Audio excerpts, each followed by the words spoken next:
What's up, everybody? Welcome into this Tuesday edition of Pushing the Pile, brought to you by FanDuel Sportsbook. Make every moment more. We're going to be rolling through whatever that was last night here in a second, JP, on Monday Night Football. But on today's show, NFL tiers list, JP's playbook, and we're going to do a little mid-season Rookie of the Year handicapping because it's kind of a wide open race on both sides of the football. Not like a years past where Jared Verse, you could tell at this point, guys in the past kind of lock it down early. I don't think that's the case for either side of the ball. So we'll get to that at the end. But we got to do it. We got to talk about last night's game. You go, and then I'll give a lot of thoughts because I have a lot of thoughts. All right. So for those who are unaware, Monday Night Football, Philadelphia Eagles against the Green Bay Packers. The Eagles win 10-7, which I don't think Is anybody. that the lowest scoring game all year? I feel like we haven't had one quite like that. Like a real. We had a 10-7 Thursday Night Football game, which is why it was so funny that both the primetime games started with a 10-7, ended with a 10-7. So I'm not sure if it's the lowest scoring game of the year, but it certainly felt like the most disappointing game so far. And I think both teams, both offenses specifically, really live in their fears of when I say live in their fears, it's not they're trying so hard to mask what's wrong instead of just hammering everything that's right for them. I think for the Packers, they are trying so hard to mask their inability to just straight up pass protect by doing a lot of run game, a lot of play action, and just letting Jordan Love cook on those occasions. But they also run the ball a lot, and they're not really efficient running the football. And you could tell that the Eagles didn't really respect their run game or their ability to win after the catch. So they just sat with a lid on the Packers offense for the first half. And in the second half, once they knew the game was getting a little closer, I think the Eagles really turned up their pressure. The big number is Jordan Love was pressured on 40% of his dropbacks in this game, which is the second highest he's had all season.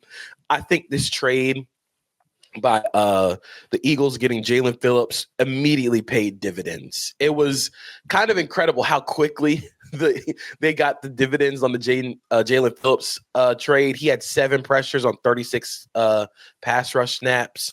And you could tell that this team, Vic Fangio's arguably calling like his best. This is arguably one of his best seasons as a coordinator. And you could tell that they just have such a high floor because of that defense and because of a 2-play sequence that leads to their only touchdown of the game, where Saquon Barkley spin moves out of a Carrington Valentine tackle, takes the ball for 40 yards, and then Devontae Smith hits the big post where, again, you go over the top of quarters and he catches a touchdown pass. That's why it's so difficult to count the Eagles out, because no matter how long you hold that team down, there's too many stars on both sides of the ball to really break a game. So I felt like both teams sort of lived in their fears, but this was also just like, man, this was deflating for the Packers. Yeah, it very much was. And I was thinking of our conversation about the Texans-Jags game and you bringing up aces by the end of it, because it felt like the Eagles had the aces, whether it was the Devontae Smith play, not only the touchdown, but then one of the big third downs at the end to keep moving the chains, or then the Jalen Carter play at the end of the game, where he basically, now it helps when your teammate, Moro Ojomo, just calls out the run. I don't know if you saw that, but you could hear it on the audio. I saw someone tweeted out that Moro Ojomo was literally screaming, inside zone this way, inside zone this way. And lo and behold, it was inside zone this way, and Jalen Carter blew it up. Jalen Phillips finished it. But that's what it felt like, is that the Packers just didn't quite have those guys show up. It was not a big Micah Parsons game. I thought he was relatively quiet for most of the day. And then offensively, no Tucker Kraft, no Matthew Golden, no Jaden Reed. And that was felt off. I mean, you had a 4th down conversion that hits Bo Melton's chest. And it's like Bo Melton was playing corner in training camp, and he's out there at wide receiver right now. He had Romeo Doubs have a couple plays with Quinyon Mitchell in tight coverage that could have been made. Better receivers probably make. He didn't make either of them. It just felt like they were, yet again, outclassed from a talent perspective. And unfortunately, where they invested this offseason, where was their Achilles heel in the playoff game after injury struck and they thought would be fixed with Aaron Banks. Well, Aaron Banks played terribly in this game. He has been kind of the Dan Moore Jr. of guards. You know, everyone criticized the Dan Moore contract because it was a bigger number, but Banks has been he's 48th out of 64 starting guards in terms of PFF grade this year. 6 pressures allowed in this one. To pay a guy nearly $20 million a year to be worse than Elton Jenkins was, like a downgrade legitimately at guard for them. It just hurts. This is not the same offseason that they had last year when they got stars in Josh Jacobs, Xavier McKinney. That did not happen in the Aaron Banks deal. And I think you hit the nail on the head when it comes to the Packers don't have aces yet on the offensive side of the ball. And, you know, we can say like, yeah, this is the youngest team in the NFL, but they've been the youngest team in the NFL for 3 years now. You would hope that one of those guys would turn into a star or an ace for them. You can argue Tucker Kraft is the ace for that offense. And I think that would make a lot of sense. But when Tucker Kraft goes down, like you can tell this offense, especially without Jaden Reed, has no juice after the catch. Like you're hoping Savion Williams comes along, but even I like entering the draft, I thought Savion Williams was a lot more of a project than, you know, a day 2 guy would be. So he's still coming along. Your Christian Watson on the first drive of the game misjudged the ball terribly on third down. I've never seen a wide receiver switch to defensive back. So like obviously like from when he's watching the ball in the air, he's like, oh, shoot, I think I got to break this up. And then have the ball hit him in the helmet. The ball hit him in the helmet while he's trying to break up a pass. Not like he's swatting at hands while the DB's trying to catch it. Like if it hits you in the helmet, you should be the one there trying to catch it. I could not believe what I saw. And it was funny. I was like lamenting it. I talked about it. We did a HQ hit yesterday together.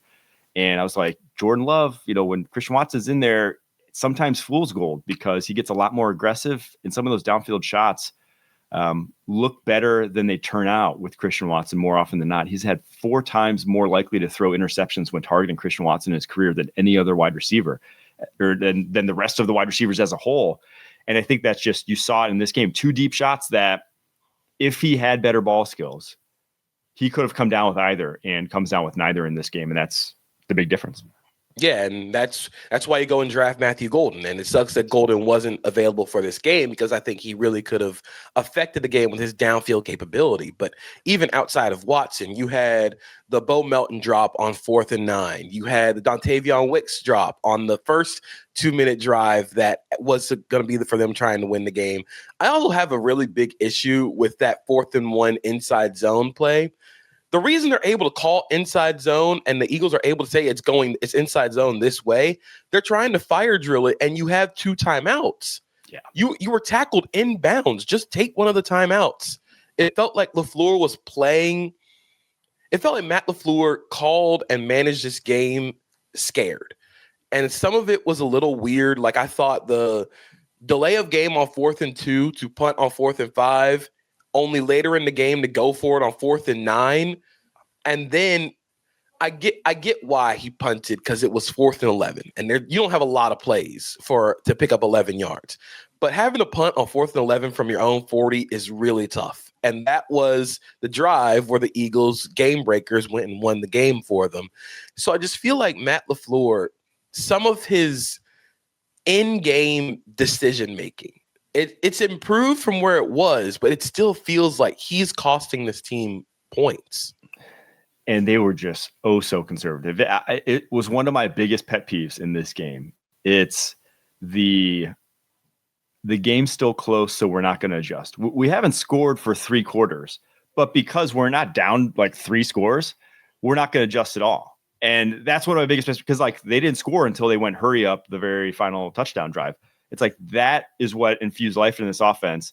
For 3 quarters, they were just run every first and second down with no like threat of play action pass. They had 4 play action passes on first and second down through 3 quarters, 19-14 run pass ratio. So not even a third. When you're that run heavy, that should be, and kind of even was for the Eagles you saw in that game. Like that was the Eagles' plan in that game. They had a lot of play action shots. But the Packers didn't even, for as run heavy as they were on first and second down, like I said, 19-14 run pass decision making. they didn't even utilize the run threat. They didn't even take advantage of it. Yeah, it just was an odd game. And I think even the Eagles, like we talked about the Eagles game breakers and how their defense sort of won them this game. The Eagles offense was awful for like 3.5 quarters. And it's another game where it just feels like without the run game working consistently and having to ask Jalen Hurts to win you the game as a passer, I thought the Packers had a really good game plan defensively. They're just jumping every quick route. They're jumping every outbreaker. Carrington Valentine almost had an interception a couple of times. I think there were plays where there was a play early in the game where Jalen Hurts is throwing a stop route to Devontae Smith, and Carrington Valentine jumps the play. Hurts throws it like 8 yards out of bounds. Yep. But even if that ball was on target, Carrington Valentine is probably housing it. And so I thought the Packers' defensive game plan was really good in terms of jumping every quick game because they don't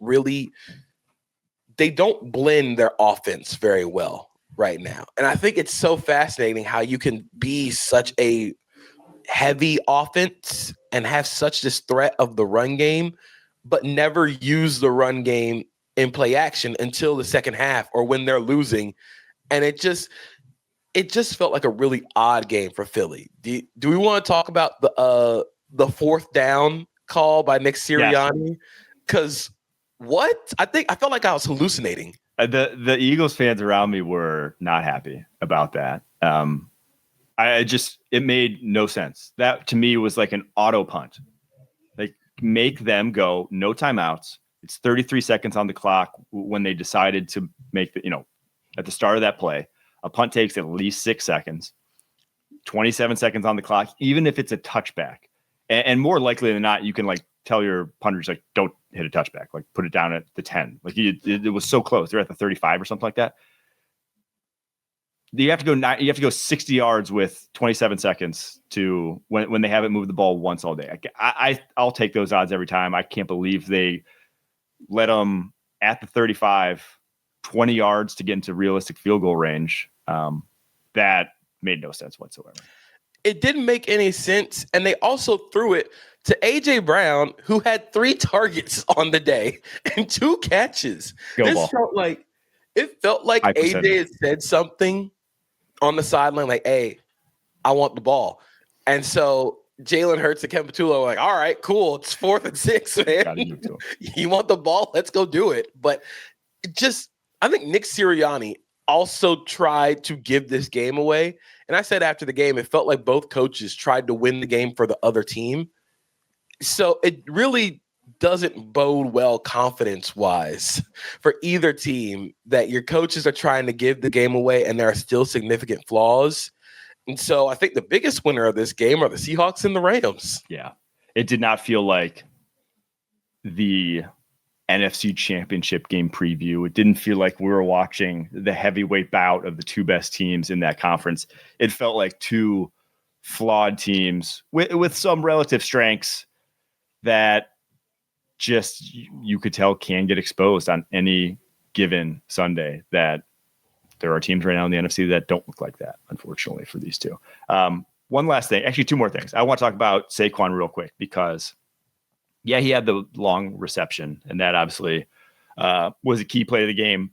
But he's kind of part of the problem this year. I mean, everyone wants to talk about the offensive line, and rightfully so. It's taken a step back. But he's dead last in yards after contact per attempt in the entire NFL. Not just like of anyone with 75 attempts. He's averaging 2.2 yards after contact per attempt. Like those between the tackles runs, he is not maximizing whatsoever. When he gets out in space, he still looks like the old Saquon. But at some point, we got to say what's going on here. And it's like he's actually kind of part of the problem this year. It feels like he's feeling the effects of running for 2,000 yards last season and taking all those hits and all those carries. Like it feels like he's feeling that this year because kind of noted during the game. Like it looks like there was a play, I think early in the game, where Saquon mixed to the second level. And I'm like, oh, that's an explosive right there. That's like a 30 or 40 yard play last season. It only goes for like 10, for like 15. And it's like, oh, that's new. But I think he is also a part of the problem in that the effects of running the ball 300 times or however much he did last season is starting to take a toll on his body. Yeah. It just, in that game, there were so many times where, we kind of said it going in that the interior of the Packers offensive line could get caved in on double teams. And there was just like 3 yards of movement and it ended up like a 4-yard run. So I was like, I thought the Eagles offensive line actually played well in that, but it really felt like Saquon was not maximizing what was given to him. Last thing though to get out, and this is not, I don't want this to sound like sour grapes. I'm just genuinely curious. I don't know if they show this on TV or not, but on the coin flip, the Eagles won. Jordan Mailata says, the ref asks, what do you want to do? And he says, we want to go this way, is what he said. He didn't say defer. He said, we want to go this way. And your decision on the coin flip is you can say defer, you can say receive, you can say, you can kick, you can choose the direction. But if you choose the direction, then the Packers get to receive, and then they also get the choice in the second half, which then they would also receive. So realistically, you would be kicking both halves. Both halves, yeah. Ref steps in, and it's happened before in the NFL. Ref steps in and says, no, you want to defer. Like the ref stopped him from saying he wanted to kick. I couldn't believe it. I was like, did a rule get made or something that we're not allowing teams to do this anymore? So that did pop up on the broadcast. Okay. And it also, I was just like, that's weird. And I do think that there was points in this game where every Packers fan is gonna clip it and be like, they're obviously like in the tank for the Eagles. One was the false starts on the tush push, and then calling the false start on the sneak. Tragic irony. That one was. And it's just like, man, I know that's gonna get clipped to hell on social media the next day. That one was very tragically ironic. I mean, it was a false start. I don't think it was a poorly ref game by any means. I don't think there is anything to gripe about there, but that one hurt. That one did hurt because it was such an easy conversion too. All right. There's your Monday Night Football breakdown. We're going to take a quick break after that. Going to get to our tiers list, but it's not mine this week. JP's filling in to give his tier, so I'm excited to see what he's got. You can't count on accurate expiration dates. No, that is a rookie mistake. Or the kindness of strangers. But thanks to CBS Sports, you can always count on Sundays with the NFL on CBS and Paramount+. All right, JP, let's hear it. All right. So while Mike was freezing his butt off at Lambeau, I did the tier list this week. Do we want to start from the bottom or with the top? Let's start at the bottom. Let's work up. All right. So our first tier is see you in 2026. These are teams that, they're just waiting for the NFL draft. They're on mock draft simulators. They're sending their scouts out. These teams are the Saints, the Giants, the Titans, Raiders, Jets, Browns, and Dolphins. I think you missed one here in your tier. Oh no, I actually put one of them twice, so I had to. Oh, gotcha. Sorry. Because I was gonna say, because you mentioned scouts, and I'm like, that team doesn't have any scouts. I don't. See, we're gonna get to that team. There, yeah. Yeah. I mean, this is unfortunately just the way of the NFL. Is that when it goes south, your season kind of ends very early, and that is why I have great job security now as a draft guy. Is these teams right here and these fan bases. So I thank you to these fan bases. But yeah, look forward to my draft board. It was last week, top 100. Go check it out if you're a fan of these teams. All right, this next tier I made specifically for these two teams. The QB won't save you. That is the Commanders and the Bengals. With the rumors that Joe Burrow is coming back for the Bengals, I just have to let the Bengals and Bengals fans know he's not going to save you this season. Like this team gives up 40 points a game every single game, and you're putting so much strain on a quarterback coming off of a bad toe injury. And I just don't know what the benefit is here of bringing him back potentially in a lost season where your defense is arguably the worst defense in the league. And just there's nothing here right now. And then the same goes for the Commanders. We talked about Brian Callahan giving up play calling duties. I think the inverse of that is whenever you have to take over play calling duties, that's always a sign of, hey, maybe things aren't going as great as we think they are. That's Dan Quinn. Dan Quinn taking the reins back over on that defense. But again, I don't know if Dan Quinn's defense is going to be the one to get the Commanders over the hump. So even when Jaden Daniels comes back, I don't think the quarterbacks are saving this team this year. Yeah, honestly, for both, though, I get it because I don't think the jobs of either are secure right now. I'd even throw Dan Quinn in there with how bad the season's gone for them. And the fact that, again, it's his side of the ball that is the problem. And that's always kind of, at least in my eyes, I don't know how owners think or whatever, but at least in my eyes, that's always a big red flag is when it's like, hey, you were the OC, your offense is terrible. Then what are you bringing to the table? You're the DC, your defense is terrible. Then what are you bringing to the table? So I think both these teams fall into it. And that's the worry if you're a fan. It's like, we're going to rush Joe Burrow back to save Zach Taylor's job. Like we don't want either of those, you don't want either of those things, unfortunately. So yeah, I do think these are apt. And the only silver lining, if there is one, is that the fact that Joe Burrow's come back so quickly means that it's hopefully not as major and probably not career threatening, because turf toe can be. And so if he's back this early, probably a good sign, at least for him and his recovery, but not a great sign for the fact that he's going to take a zillion more hits if he comes back. All right. This next tier, soul searching time. It's time to dig deep, figure out what the team is going to be moving forward. This is the Falcons, the Cardinals, the Panthers, and the Vikings. I love the name of this tier because it feels that it's one of my favorite parts about doing the tiers is just coming up with the names of the tier. And this one feels so perfectly on the nose with all four of these teams, because it's not only it's one, the quarterback position, where all four of these teams, it's like, hey, this is not going like we planned. Whether it's Michael Penix Jr., J.J. McCarthy, Kyler Murray, Bryce Young, you had high expectations. They were all drafted in the top 10. None of them are playing like franchise quarterbacks right now, unfortunately. Some aren't even playing. But none of them are playing that way. And we got to figure out what is going to work going forward. Is it OC related? Is it talent related? Where do we need to improve this roster? It's clear, though, for all these teams that I don't think this year is their year. I'd be surprised if any of these teams sneak back into contending for the playoffs whatsoever here.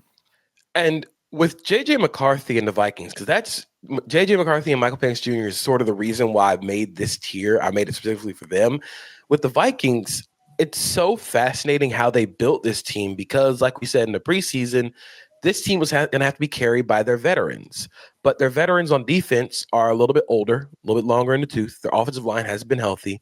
But even when everything has been working, J.J. McCarthy, outside of the scripted drives, has been a roller coaster this season with a lot more downs than ups. So I'm just I'm concerned, but I'm also still trying not to be out on McCarthy so early because this is his 7th game as a starter, or it's like maybe his 4th game as a starter. I think this is going to be his 5th. So he is so early. 5 games. It's very early in the career, but things are not looking great, especially because this team was a playoff team last season. Yeah, and it hurts even more when Daniel Jones and Sam Darnold look the way they do, right?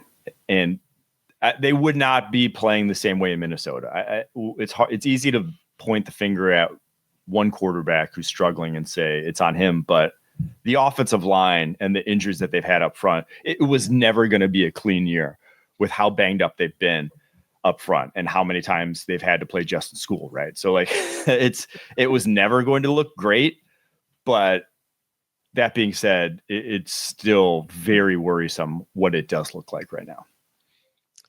So this next tier is outside looking in. And this is the 49ers, Texans, and Cowboys. These are teams that are right on the fringe of playoff potential. I think if things break the right way, they can make the playoffs. But I do think for each of these teams, there are certain things that sort of holds them back from me saying, this team that's a playoff team. They're going to make it. what do we think about Davis Mills actually looking good in the Texans offense last week? And now, like, good's relative, but the bar was very low with CJ Stroud.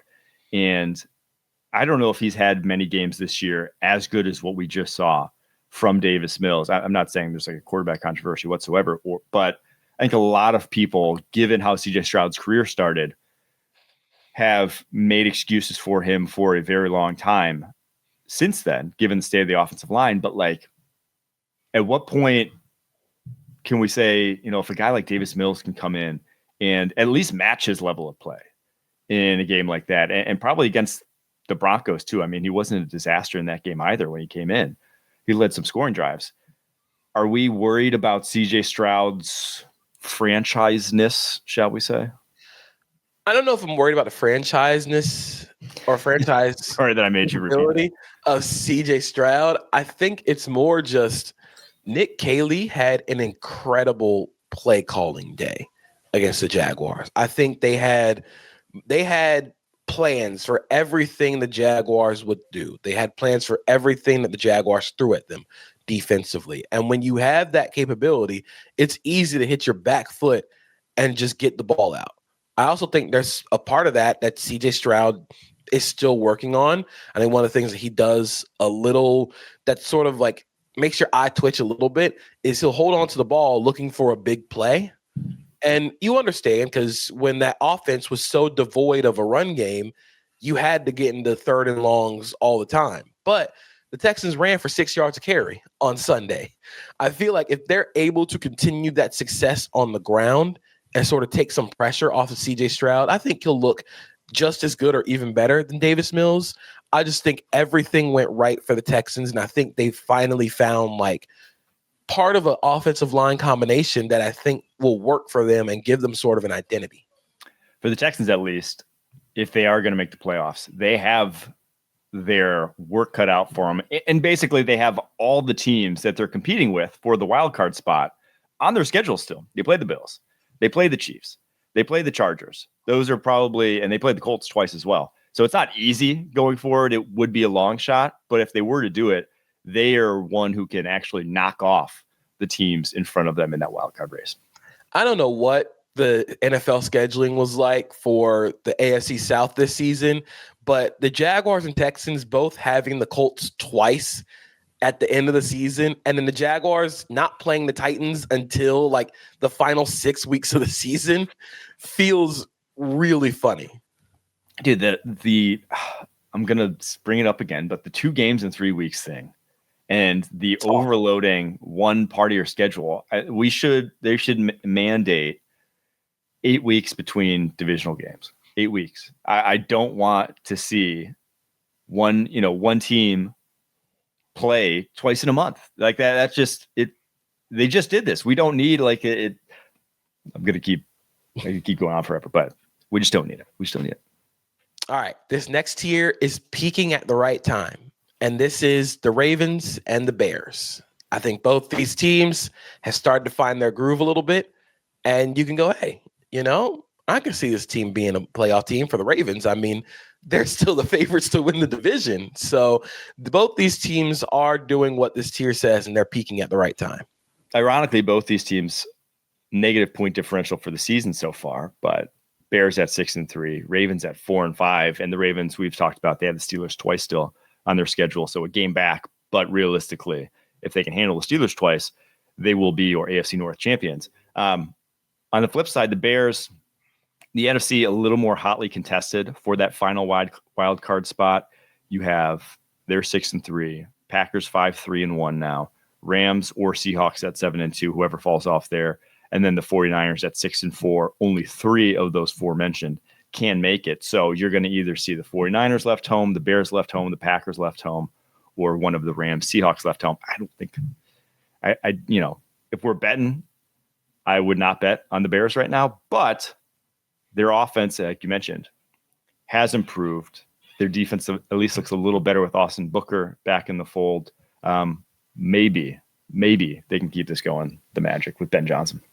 And I do think for the Bears, I have to say something about Caleb Williams and some of the, he misses checkdowns. He'll miss flat routes looking for big plays.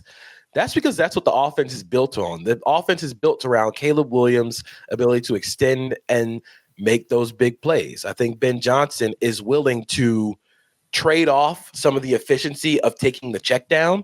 There was a play in that Giants game where he has Kyle Monangai open in the flat or as a check down, but he's hunting the touchdown, and he almost makes a great play to Olamide Zaccheaus in the back of the end zone. But that's where the Bears want to be. The Bears want to use Caleb Williams' ability to throw outside of structure and create those explosive plays as the fulcrum of their offense, which means they have to be more successful on the ground. It feels a lot like we're talking about the Packers and Jordan Love a little bit, with some of the explosiveness of the quarterback just saying like, hey, man, we're not going to ask you to throw a check down. We want you to lean into what you're doing best, which is part of why I think Theo Benedette is starting instead of Braxton Jones, because he's a better run blocker. He is a guy that's going to help you create explosives and sustainability on the ground. So they're trading off the down-to-down success of the passing game and explosiveness in the run game for success in the run game and explosives in the passing game. I think the 70% number that Ben Johnson floated out preseason, I think he's basically just scrapped that. He's like, hey, he saw preseason. He's like, he ain't hitting 70. There is no way. Let's just get some big ass plays in this offense. And I think they've done a great job of adjusting as we've talked about all throughout the past few weeks. This next tier is called The Vibe is in Shambles. Things are not going great. And this is the Bills, Jaguars, and Steelers. All these teams can be playoff teams. In fact, I think the Bills are widely considered a contender in the NFL. But the vibe is just not going great right now. Things are falling apart. We're talking about if Sean McDermott's the right coach. We're talking about like if the Steelers need to fully reset, the Jaguars, maybe Liam Cohen doesn't like Trevor Lawrence. The vibe is just in shambles right now. Technically, as you mentioned, these are all playoff teams. As if the season ended today, they would all be in the playoffs, but it doesn't feel like it, right? You hit the nail on the head where it's like, this is not. And it's funny how the NFL works when the record says one thing. We just talked about a Bears team of 6-3 and how they're having like a roller coaster awesome season. Bills are 6-3, and it's like, this could be the end. It's like sky is falling here. Well, we are, and it's just the expectations. They thought this was a year they could take over the top of the AFC, and it looks like they are kind of an eroding statue of sorts. Like they are a once proud building that's gone into fallow. It's just that they are not the team that was neck and neck with the Chiefs for so long. Even though they're 6-3, even though they only have 3 losses, it just doesn't look like a team that is ready to win a Super Bowl, unfortunately. And for the Jaguars, it's like, hey, we're 5-4. This should be, reason for optimism. It's been so draft for so long, but you're 5-4, and Trevor Lawrence has actually not really improved that much. You thought new OC, new bevy of weapons.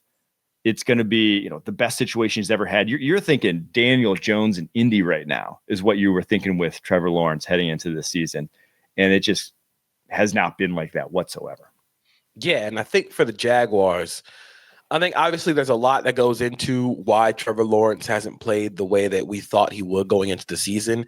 I think part of it is because they thought the offensive line would play a lot better. And it turns out when you don't spend a lot and you try and bargain bin the offensive line, some of that rears its ugly head. But I do think with Trevor Lawrence, there's going to be variance in his play. There's going to be some highs. There are going to be lows. But I think now it's just sort of the feel for the game. The feel for the game for Trevor Lawrence has to improve. The situational stuff has to improve a little bit. Because I think he was, for so long, he had to take the big play and make the big play. Then now he's hunting the big play when you don't really have to. So I think that this offense feels maybe a year away, which makes like, hey, you're still in the playoff hunt. That's a good thing that you're still a year away from being legitimate. But there's just a lot of questions right now. Yeah, I am right there with you. And then to touch on the Steelers just for a second, it just feels like this year you're not that good of a team, but then you also know that, hey, we're gonna have to do the quarterback thing again. Like you're dreading, like, hey, we're gonna have to do this quarterback thing again. We've had stopgap after stopgap. We're gonna have another offseason where it is just rinse repeat. It's kind of the same offseason. They're gonna win at least 9 games. They're going to be above 500. They may not make the playoffs, or if they do, they're going to lose in the first round. And then it's just going to be the exact same story, different offseason for the Pittsburgh Steelers. It just feels, I think it feels uniquely tough this year because, like, yeah, you could say, like, we didn't think that this team was going to be, like, great, but getting walked down in the division by the Ravens. And again, this Steelers team has the Bears on the schedule. They had the Bills on the schedule, both Baltimore games and the Lions. Like this is a really tough stretch of games for them. So it just feels like seeing the imminent doom of what you have on your schedule compared to Baltimore, who outside of those 2 Pittsburgh games has New England and Green Bay as their toughest games, man, like that's just tough. All right, next year. All right, this next tier is playoff teams. I think these teams are going to be tough outs when you get to November, or not November, when you get to January and we get to playoff time. These are the Los Angeles Chargers. These are the Denver Broncos, the Indianapolis Colts, New England Patriots, Green Bay Packers, and Tampa Bay Buccaneers. Not putting the Colts in Super Bowl favorites, even after the Sauce Gardner trade. Explain yourself. I like the Sauce Gardner trade for what it is. I just have a lot of questions about the last few weeks and Daniel Jones getting a lot of hits. He's taking a lot of hits, and it feels like their answers against pressure and some of the Daniel Jones stuff that he was doing against pressure in the beginning of the season is sort of wearing off. And that causes a little bit of concern because if Daniel Jones is going to crack under pressure, we've seen this story before. We saw it in New York, how Daniel Jones was a completely different quarterback under pressure. I think that some of their answers against pressure are starting to get holes poked in them. I think he was sacked 7 times against the Falcons. He was sacked 5 times against the Steelers. It just feels like some of the wear and tear is going to start building up for this team. And again, the Colts still have a really, really if this Daniel Jones thing is real, and if you are going to be real, Daniel Jones, after this bye week, Kansas City, both Jacksonville games, both Houston games, Seattle, and San Francisco, it's time to go prove it. Yeah. I have my doubts about the Colts offense, but I can still say, if they just lean on Jonathan Taylor, that'll make them a playoff team. Yeah, I was going to say, to play devil's advocate for a little, because I don't disagree with those points. I do think Daniel Jones under pressure, I'm worried about. But you can lean into Jonathan Taylor as they did last week, could still score 30, right? You could still have him go off any given week and really not need Daniel Jones to win games. And then also, if you just look through the AFC landscape, there's a chance to get to a Super Bowl. All they would have to face is someone like Chargers, Chiefs, Patriots. That is 3 pass rushes that are not going to expose the Colts offensive line. You will not be getting a ton of pressure on Daniel Jones. So there is a world in where, yeah, I don't feel great about them if they face a Texans defensive line, a Steelers defensive line, someone that can really bring it. But more of those teams I feel like are in the NFC than the AFC. There's not a lot of teams in the AFC playoff picture that really have a ton of juice along their front fours. And that's what I sort of struggled with the AFC, where there are a lot of teams that are going to make the playoffs. I think the Chargers, Broncos, and Patriots both all fall into, they are very good teams who will make the playoffs. But because they're in the AFC, they got a shot at going to the Super Bowl. But yeah. I don't know if I would call them a favorite. It's more just hey, once you get in, anything can happen. We've seen teams go on insane heaters when the playoffs start and make a Super Bowl run. So I think the difference in the NFC and AFC is, while I think there are more playoff and playoff caliber teams in the AFC, I think the Super Bowl favorites that we're going to get to, a lot of them are in the NFC. Yeah, no disagreement. I think of the 5 best teams right now, at least 4 in the NFC, if not all 5. It looks lopsided at this point in time in terms of top end talent. Yeah. So let's get into these Super Bowl favorites. They are the Lions, the Chiefs, the Eagles, the Seahawks, and welcome to the top tier, the Los Angeles Rams. We're still rolling Eagles in this tier, even after. I am, because, man, they feel like the Chiefs last year, where even though things look bad, they have all the aces. They have AJ Brown, Devontae Smith, and Saquon Barkley, and that offensive line can still mow you down. They have one of the best defenses in the NFL, led by one of the best defense coordinators in the NFL, plus aces on that side of the ball. In a 1-game sample size of a playoff game, I don't know how any team is going to hold them down for 60 minutes. Yeah. I mean, they are still the most talented team in the NFL. They just are. And not only just depth and talent across the entire roster, but then also top end talent. AJ Brown, Devontae Smith, Saquon Barkley, Jalen Carter, Cooper DeJean, Quinyon Mitchell. I mean, those are close to all pro caliber players at all of those positions. And those are like the positions you want to have all pro caliber players at. It helps to have that. Even if I just ragged on Saquon earlier in the show, he could still, I mean, there's any given game, he can still absolutely take you to town. And that we've seen that this season for the Eagles. Yep. Like AJ Brown has been tweeting about the Eagles offense since the beginning of the season, and there's still a game he's had this season where he's gone for like 120 yards and 2 touchdowns. Saquon Barkley's been up and down this season. There's a game that he's ran for 150. Devontae Smith has his games. Jalen Hurts has his games.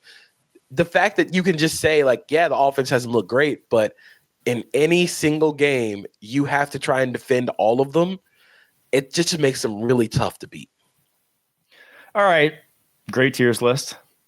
Very much enjoyed it. We have JP's Playbook and a little mid-season Rookie of the Year handicapping coming up right after this.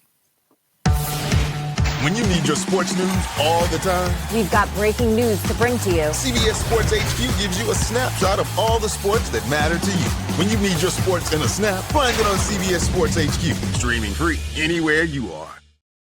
What do you got for us in the Playbook this week? All right, so we're going to go to Buffalo, or to Miami, for the first play of this Playbook, and what's wrong with the Bills' offense. The Bills feel like a team where it's third down in this play. You know they're going to do 3 things on third down. One of them is mesh, or they call mesh return. The other one is Josh Allen help us. And I feel like the reason why the Bills' offense has struggled and been up and down over the last few weeks is because teams have found out those tells for the Bills, and they're just clouding all the coverage and forcing Josh Allen to play a little bit more skittish because he doesn't have that ace receiver. We talk about, like, with ace and trump cards, they don't have that ace at receiver. So on this play, Bills are in a 3-by-1. And I actually think this is a great disguise by Miami. All the birds are on a fence. It looks like they're bringing the house. They motion Ty Johnson out of the backfield to try and get a man or zone tell. Then Josh Allen brings him back because he's like, I need you in pass coverage. So pause it here. I want to highlight that they have Matt Judon and both defensive tackles on one side of the ball and Bradley Chubb on the other side. They're loading up the front. What I find interesting about this play is that Josh Allen points at the off-ball linebacker, that is Jordan Brooks, and basically saying, Ty Johnson, you have him. But what ends up happening is the Bills' offensive line full slides. So they slide all 5 of their linemen away from the side of all the 3 defensive linemen, which I thought was really weird because normally when you slide, you want to slide to the big guys because you never want a little guy on a big guy. So let the play run. When the ball is snapped, they're trying to get another man or zone tell. Ball snap, they full slide. Pause it right here. The Dolphins dropped into cover 2. It was actually a pretty sick look by Miami. But look at Tyrell Dodson right here in the middle of the field. He's wanting to cut off this crosser by Khalil Shakir. He knows what's happening. He knows they're calling mesh and a clear out by Curtis Samuel. They're trying to get these crossers off. So there's an opportunity actually with Dalton Kincaid coming out the back side of this play because Tyrell Dodson is locked on to Shakir. But watch Josh Allen as this play runs. So Ty Johnson makes that block, but he's immediately like, oh no, we have a defensive lineman on a running back. I have to go into creation mode.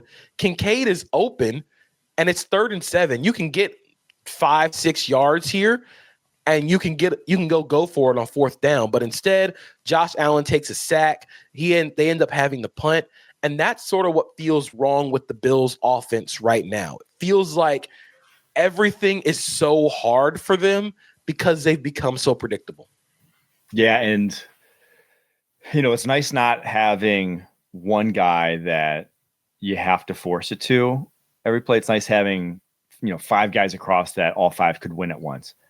But it's also nice having a guy in those situations, in those 3rd and mediums, that you're just like, I know if I get it in the vicinity of him, I know that I get him in a one-on-one, that it's just money. Like that's going to result in a first down. And at no point in this Bills season has there looked like there's anyone on this roster that Josh Allen feels that way about. Yeah, it feels like they have the whole like everybody got to eat, like everybody eats offense. But when it comes down to it, and you need a play, you need somebody to throw the ball to. You need somebody who can go get you a bucket. It's cool being the. You remember the 2019 Brooklyn Nets had D'Angelo Russell. Like they were just a really fun team with vibes. Like Jared Dudley was out here getting buckets. But when you get to the playoffs and you need somebody to put the ball in the basket, vibes are not going to help you. You need dudes. And it feels like the Bills don't have dudes right now. Yeah, everyone eats, but it's just like rice and beans. It's like no one's out there making a steak for you. Yeah, everybody's eating, but they're not eating good. Yeah. All right, next play of the playbook, we're going to Tampa and the Patriots because Travion Henderson might have found his way out of the doghouse with some help from one of my favorite two-way players in the NFL, Khyiris Tonga. Look at this. Game-ending play. I actually thought it was really cool that Travion Henderson on this play looks at Mike Vrabel on the sideline and points like, can I go score a touchdown here? Because I think it's really cool that he has that awareness of, hey, if things are going bad, I can get down and we can just end the game. But Vrabel letting him score was really cool. It was a good moment for him. He had 2 touchdowns in this game, but I actually like the second one. Pause it here because let's highlight big number 95 at fullback, Khyiris Tonga, defensive tackle that also plays for the Vikings. He clears out 5 people on this play. And I think it's so cool because watch him as the play runs. Watch him get out of this stance. Look at that. Look at him get on the horse. Who is that at corner? I think that's Jamel Dean. He is not expecting a number 95 to come around that corner. He is not expecting Khyiris Tonga to come out of there. I love this. I love where Stryker paused this because look at the carnage. Look at what's left by Khyiris Tonga just being there. There's like 5 Bucks defenders on the ground. And I think that this is a really cool way of finding some sustainability or some explosives in the Patriots running game because they've really struggled running between the tackles. But with Travion Henderson running outside the tackles, it feels like they've found some way to get some explosives and kind of take some of the strain off of Drake May in this passing game. This is another great view here. I think that actually might have been Antoine Winfield Jr. Ends up just look at that. Look at the carnage left by a fullback on the field that also is a 320-pound defensive lineman. We love to see that here. This was very much Josh McDaniels' throwback to the Brady era when they used to pack it in tight and then go wide zone and then cut everyone off. And especially when you have a defensive tackle in there, you're thinking they're just punching up the gut, right? You're thinking duo, some sort of straightforward power.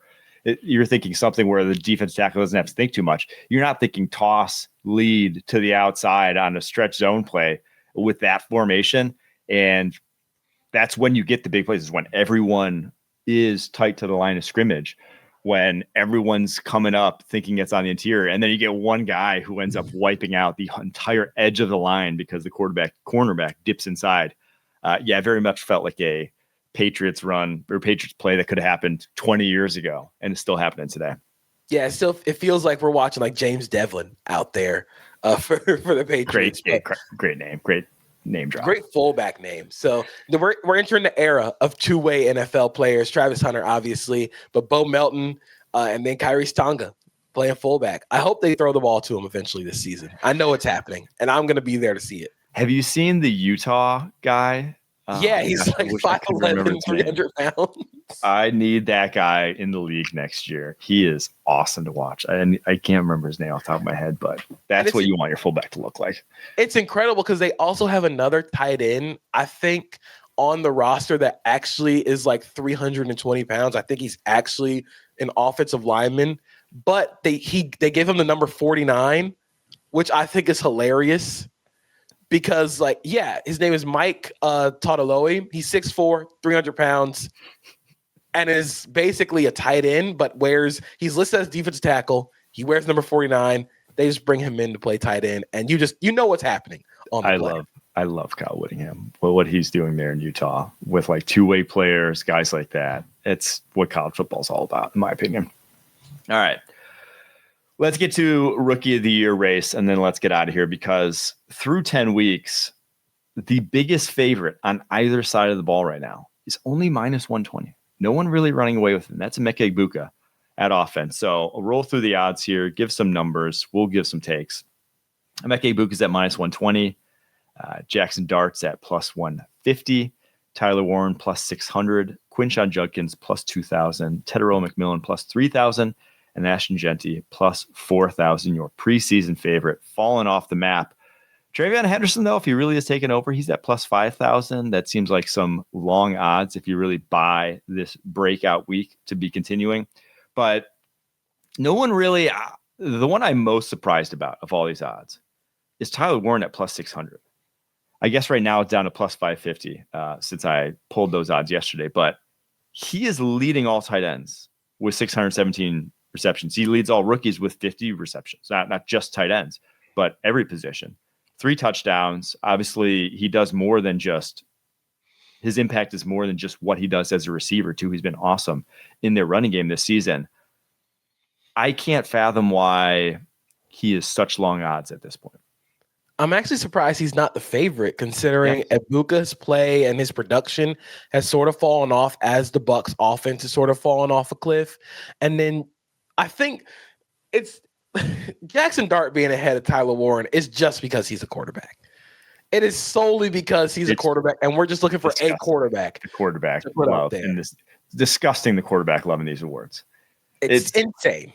You can have, if you are the 18th best quarterback in the NFL as a rookie, you have a better chance of winning the award than if you are the best tight end in the NFL. That's just, it's absurd. Fix the sport. Yeah, we'll fix the voters. We need a better, more educated. I honestly have no clue who even votes for these. I know I don't, but we need. It's like the AP voters in college football. It's like we need some like analysts on there. I don't want reporters voting for this. I want people who are actually watching the games. But to me, with Jackson Dart at plus 150, he's been fun. Don't get me wrong. 17 touchdowns in 7 starts. It's an exciting. He's breathed life into the Giants. He is not an NFL Rookie of the Year. We are going to have multiple 1,000-yard receivers. I know that we've gotten desensitized to it because it's kind of the wave in the NFL that receivers hit the ground running, but it doesn't make it any less impressive that Emeka Egbuka is 8th in the NFL in receiving yards as a rookie. Tedero McMillan is 7th in terms of team receiving share, 34.7% of the Panthers' receiving yards this season, 13th in receiving yards as a rookie. I get that it's like, they're not what Puka was as a rookie. They're not what Justin Jefferson was as a rookie. But they're going to go for like 1,200 yards though still. Can we at least appreciate that that's still impressive? And I get that we've seen better seasons from rookies, but it's still, if you're top 10 in the NFL as a rookie in receiving yards, that's probably where we should go with the award. Or in Tyler Warren's case, if you're leading all tight ends in receiving yards, you probably should win the award if you're the best receiving tight end in the NFL as a rookie. I do think outside of Henderson, if you want to put a bet on a long shot, I kind of like Colston Loveland. I think the Bears offense is really fun. He's starting to come along. He had a couple nice plays in the Giants game. And if the Bears offense is legitimately looking for explosives and big game hunting, it feels like Colston Loveland's going to make a lot of big plays. He has the game-winning touchdown from the Bengals game. So I think if you want to place a bet on any of the long shots, I kind of like Loveland here. Woody Marks might be a little fun, but I don't know if the Texans' offense is sustainable enough for that. But Loveland is the guy that I'd bet on if I'm betting on a long shot. Yeah, only 289 yards this year, but over 200 of those came in the last 3 games alone. He has definitely broken out. Honestly, my favorite long shot is just Tedero McMillan because plus 3,000 still very long odds. And if Bryce Young figures it out at all, if this team has to go into like passing mode or does go into passing mode at all at any point this season, watching the tape, he's the best rookie receiver. I know Ibuka has better stats, but like T-Mac is a flat out number 1 dude already. And he's just being held back by the fact that, as we talked about, Bryce Young's on the lowest passing pace in NFL history, not NFL history, but modern NFL history, since they re-emphasized legal contact. He's on the lowest pace for 16 games in modern NFL history. It's crazy. It's going to still go for like 1,200 yards in it. It's crazy. He's been so impressive. The movement skills have stood out. And just, like you said, he looks like a number 1 receiver. Now it's about seeing if Bryce Young is going to be the quarterback throwing him the ball long term. All right, defensive rookie of the year. Let's flip sides here, where this one's way more wide open. Carson Schwarzenegger is your favorite, but it's plus 185. So that's not even really, no one feels great about that. And he's obviously been a little banged up. He did play after the high ankle sprain, but he's really, I wouldn't say he's been the best defensive player, but he's top of this list because he has some counting stats. He's 17th in tackles, 24th in defensive stops. Nick Manwari is your second favorite at plus 320. Abdul Carter at plus 440. Jahad Campbell at plus 700. Donovan Ezeraku plus 1,200. Jalen Walker plus 1,500. Malachi Starks plus 1,800. And then Xavier Watts at plus 1,700 are your only guys under plus 3,000 at this point. Nick Manwari has roared to the top of this. And I actually think we did our midseason awards and I gave it to Abdul Carter. I think at this point I would flip and say Manwari because of just the force that he plays with on that side of the ball at nickel for the Seahawks. I hate to keep bringing up the comparison because it's so easy, but it feels like when Mike McDonald got Kyle Hamilton. It feels like, oh, we'll just put this like freak athlete at nickel and see what happens. He is a screen destroyer. He obliterates any quick game in front of him. He's still growing as a pass defender. I think he's actually a little better than Hamilton when it comes to actually matching in coverage against smaller guys. But the force and the emphasis that Manwari has played with as of late, it makes me think like, oh, this guy's going to be a dude for a long time. So I actually really like Manwari's shot at winning Defensive Rookie of the Year because, like you said, Schwarzenegger is playing on that ankle sprain, and his production is probably going to slow down a little bit. Yeah, if we're keeping it real in terms of who's been the best rookies, it's Nick Manwari, it's Abdul Carter, it's Jalen Walker, it's Xavier Watson, Will Johnson, in my opinion. Those are your top 5. Order them however you want. Those have been your best rookies in the NFL. I can't believe Will Johnson's at plus 5,000, maybe because he hasn't played a ton, but he should be top 3 in this at worst. In terms, like if we're ordering him right now in terms of who's been the best, he has been awesome for the Cardinals. 162 yards allowed in 6 games, 6 pass breakups, only 1 touchdown allowed. I mean, he has been banged up. He's dealing with a back and hip injury right now, had a groin injury earlier this year. But when he's been on the football field, he's been awesome. All the other guys I mentioned, though, if it's not one of those 5, the Manwari, Carter, Walker, Watts, Johnson, I just I think we're doing it wrong, or else all 5 of those guys got hurt down the stretch. And I think the thing with Jalen Walker, and I think people are obviously going to compare with James Pierce Jr. because they both play edge rusher for the Falcons. And James Pierce Jr. probably has the better counting stats. But when you watch both of them play, it's clear that Jalen Walker is the better player because of how forceful he is in the run game. He was giving the Colts problems off the edge. And it was really cool to see for, again, a guy who is considered an undersized edge, just be this hammer in the run game. So I think that could give him a shot at winning. I think Xavier Watts, if he continues to produce, has a good shot. But like you said, it feels real wide open. So whoever finishes the best down this final stretch. I mean, I wouldn't even count out Jacob Parrish, especially because the Bucs are probably going to be a playoff team. But it's going to be hard for undersized nickel to win Defensive Rookie of the Year. But whoever finishes best is probably going to win it. I think, given what I've seen from all these guys lately, where I would bet either Jalen Walker or Nick Manwari. I think it's probably going to be one of those two. Because Jalen Walker, he hasn't played a ton because he's missed a few games. Highest pass rush win rate, though, of any rookie. 4 sacks already, so it wouldn't be a stretch if he finishes on a tear to get to double-digit sacks, which matters a ton, those counting stats for awards like that. That's why I think Schlesinger is your top dog right now, because he has the tackle number to point to. But yeah, I would bet Jalen Walker and Nick Manwari right now, because Manwari, like you said, since he came in the lineup, has just been a different kind of dude, and added an element to that Seahawks defense that's like, okay, now they're actually terrifying because of the addition of Manwari. Oh, and one shout out. I didn't say this about Offensive Rookie of the Year, but they're not going to win the award. But if you drafted a tackle in the top 12 this year, you're happy as hell.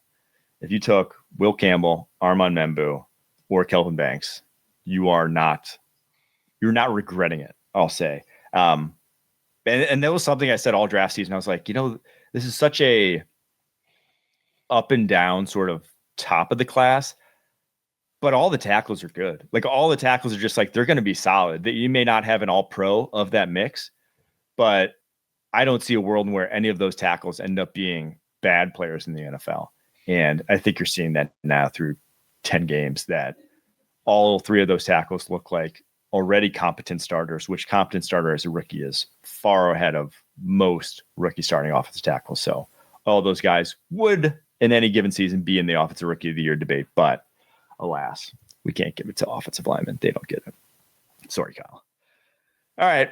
There's your Rookie of the Year handicapping, JP's playbook, Monday Night Football takeaways, and the NFL tiers list. We'll be back on Thursday to preview all of the Week 11 slate. Until then, keep pushing.